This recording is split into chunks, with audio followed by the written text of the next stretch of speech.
क्या तुम्हारे क्लास 9 के एग्ज़ाम कंप्लीट हो गए? कुछ बच्चों के बचे होंगे, कुछ बच्चों के कंप्लीट हो गए होंगे, लेकिन रिजल्ट अभी आपका नहीं आया है। तो रिजल्ट आने से पहले बहुत सारे बच्चों के मन में टेंशन है कि यार पास होने के लिए कितनी परसेंटेज हमारी बनेगी, कैसे हमारी जो है वो टोटल कैलकुलेशन की जाएगी। बिल्कुल परेशान मत हो, बट हाँ एक बात मैं स्टार्टिंग में कहना चाहता हूँ, इस चैनल को प्लीज़ सब्सक्राइब करके, हाँ मुझे पता है तुम आगे बढ़ के सुनो मेरी बात। मेरे पास कुछ ऐसे PDF है, मैं आपको PDF प्रोवाइड कर दूंगा। मैं कुछ ऐसे नोट्स है मेरे पास जो कि बहुत ज़्यादा इंपॉर्टेंट है आप सबके लिए। हो सकता है कि आपको कोर्स कोई बाय करने की ज़रूरत ना पड़े, हो सकता है कोई किताब बाय करने की ज़रूरत ना पड़े, उसमें आपका काम चल जाएगा। इसलिए मैं आपसे कह रहा हूँ कि सब्सक्राइब करके बेल आइकन को प्रेस कर लो। सच्चाई के साथ कह रहा हूँ, तुम्हें बहुत कुछ इंपॉर्टेंट मिलने वाला है, प्लीज़ रिक्वेस्ट कर रहा हूँ। अब शुरू करते हैं। सबसे पहली बात, जो आपके क्लास 9 की पासिंग पॉलिसी है वो एकदम अलग है आपके 11th और 12th से।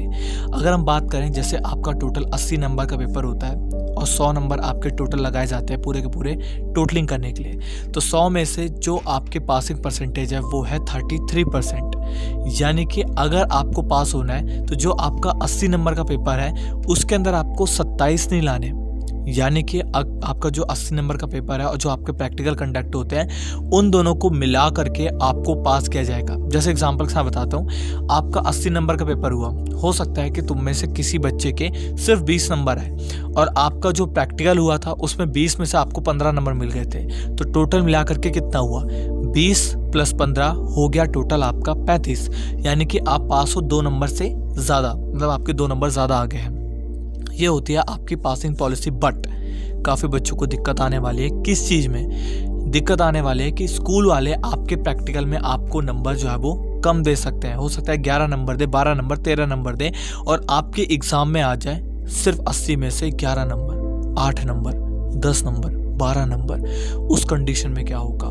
देखो, इस कंडीशन में सिर्फ एक चीज़ होगी, काफ़ी बच्चों को 9th के अंदर फेल करा जाता है। बिल्कुल परेशान मत हो, सुनो मेरी बात को। मैं जानता हूँ टीचर्स आपके उतना नहीं पढ़ाते हैं, आप यूट्यूब से, आप ट्यूशन जा करके मेहनत से अपनी पढ़ रहे हो, बट हाँ फिर भी टीचर्स मार्क्स काटने के टाइम पे फुल एकदम स्ट्रिक्ट हो जाते हैं, एकदम हो जाते हैं कि हाँ मेरा काम है, मैं अपने काम को अच्छे से करूँगा।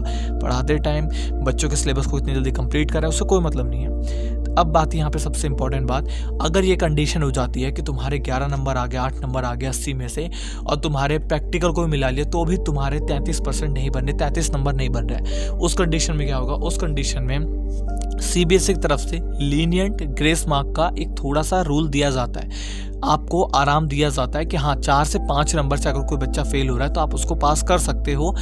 उसी में से, उसी के पेपर में से थोड़ा थोड़ा ऐड अप करके कहीं ना कहीं से आधा एक करके आप पास कर सकते हो।